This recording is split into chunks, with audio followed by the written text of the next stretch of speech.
Welcome to the Ancestral Findings Podcast. Middle names are important genealogical research tools. They can tell you about the political beliefs, personal values, friendships, business connections, and even earlier generations of the family that bestowed them.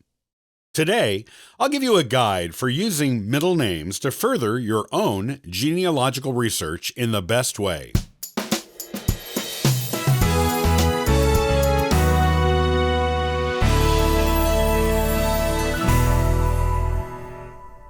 If you've been doing genealogy for any length of time, you will no doubt have noticed the seeming significance of middle names in many families. The question you may need to answer as a genealogist is what the significance of those middle names really is. Answering it can unlock all kinds of clues to your family history.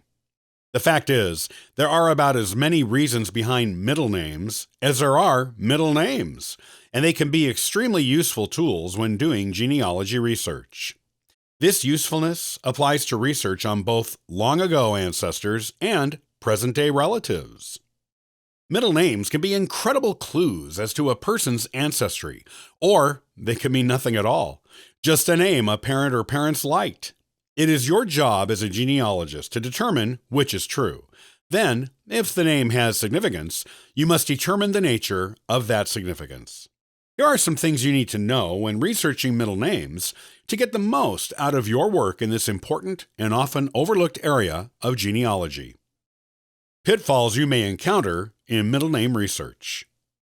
The first thing you should remember is that not everyone is going to have a middle name. While they seem pretty common, some parents just don't bother with them.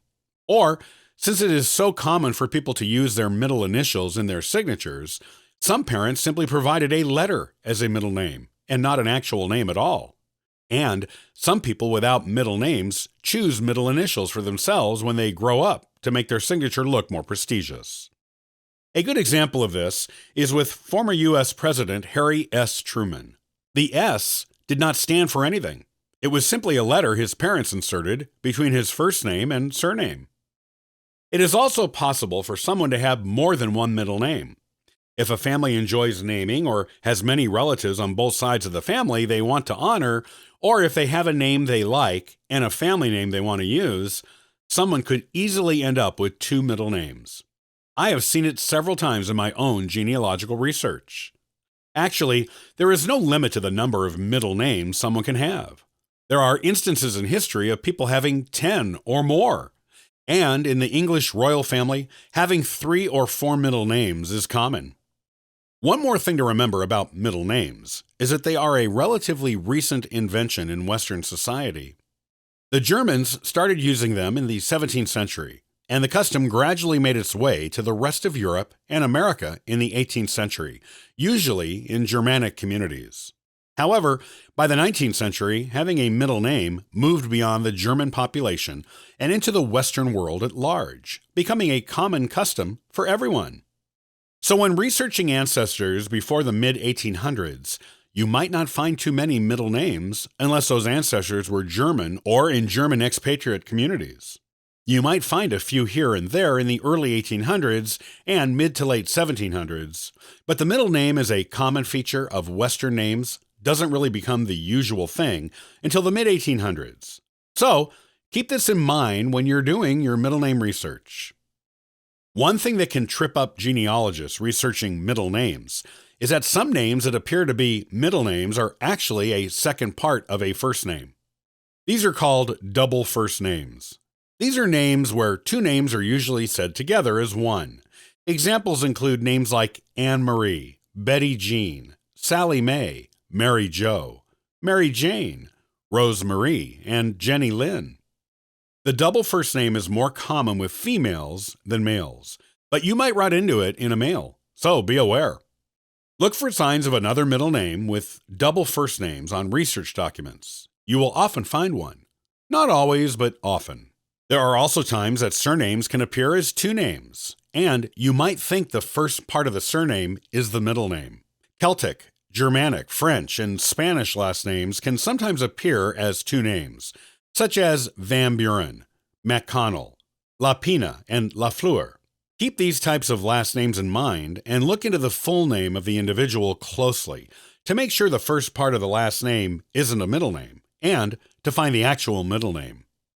Be on the lookout for middle names that are used as a person's first name. They may always be referred to as one name in just about every record you encounter until you find their birth, death, and/or marriage certificate when you discover what you always thought was their first name is actually their middle name. The famous author Rudyard Kipling was always known as Rudyard, but it was actually his middle name. His first name was Joseph. Likewise, the fiancée of Britain's Prince Harry is always referred to as Meghan Markle, but Meghan is actually her middle name. Her first name is Rachel. One more thing to look out for when researching middle names is particular to the American South. Particularly in the 19th and early 20th centuries, Southerners often used first and middle names interchangeably. It is sometimes done so frequently in documents that you have no idea what the real first and middle names are.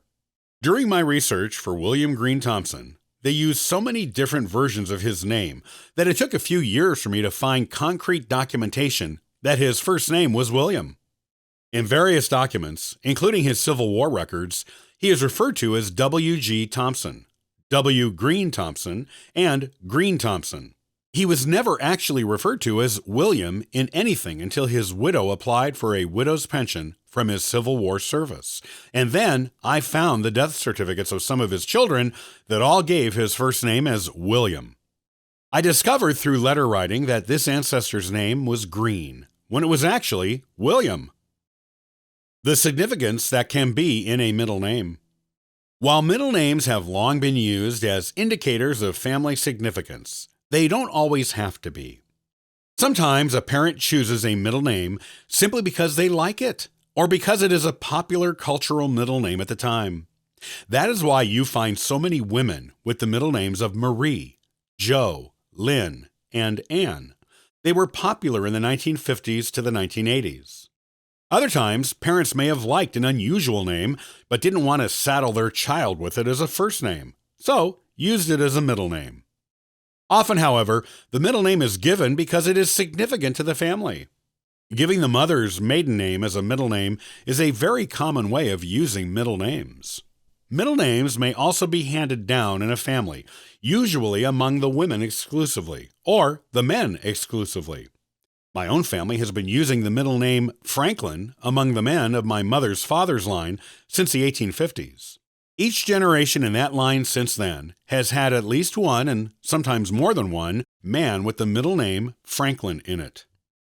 The significance of Franklin is that it was the maiden surname of the grandmother of the first ancestor in that line to give it to her son. In fact, boys are often given their father's first name or middle name as their own middle name.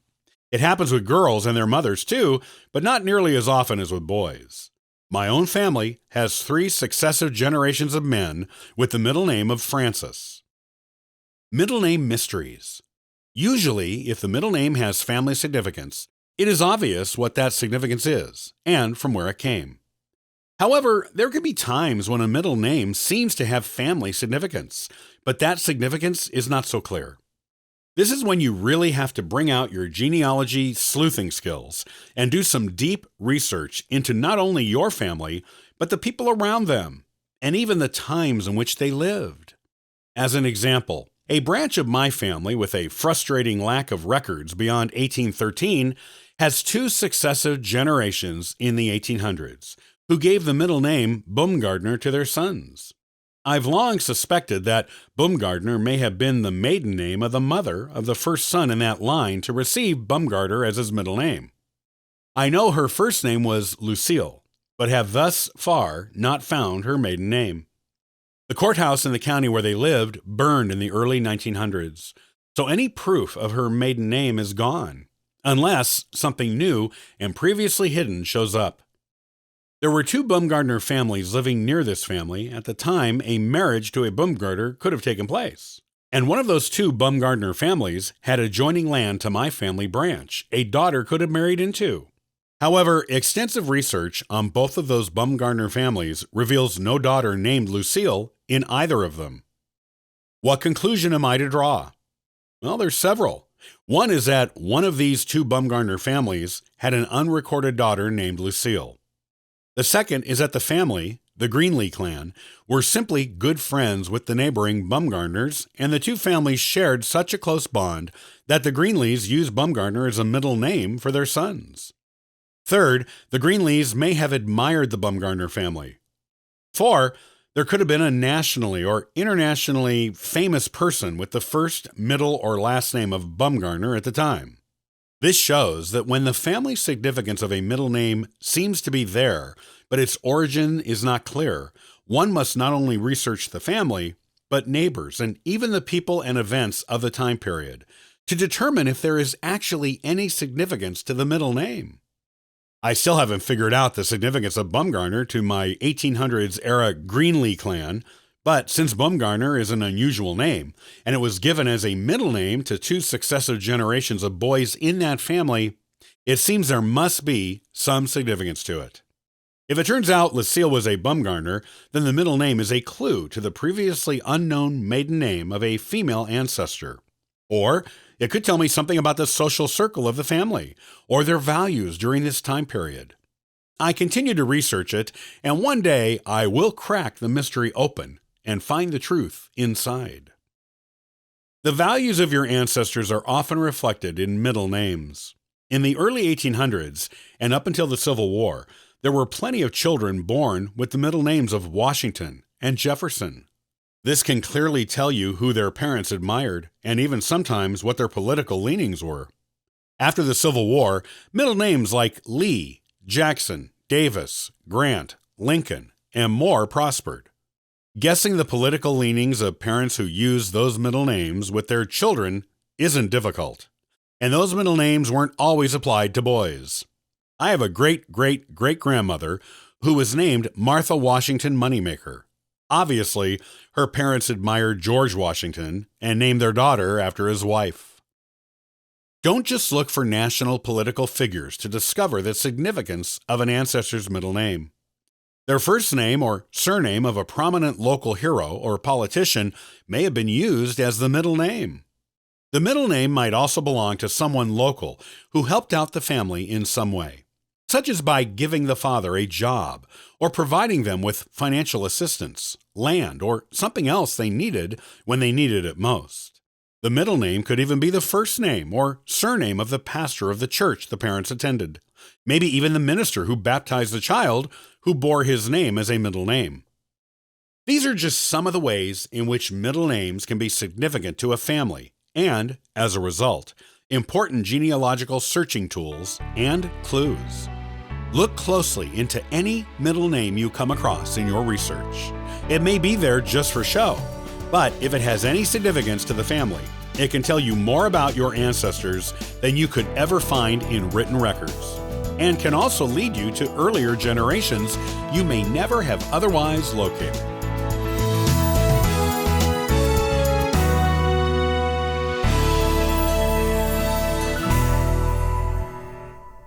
Thanks for listening to the Ancestral Findings podcast. It is greatly appreciated.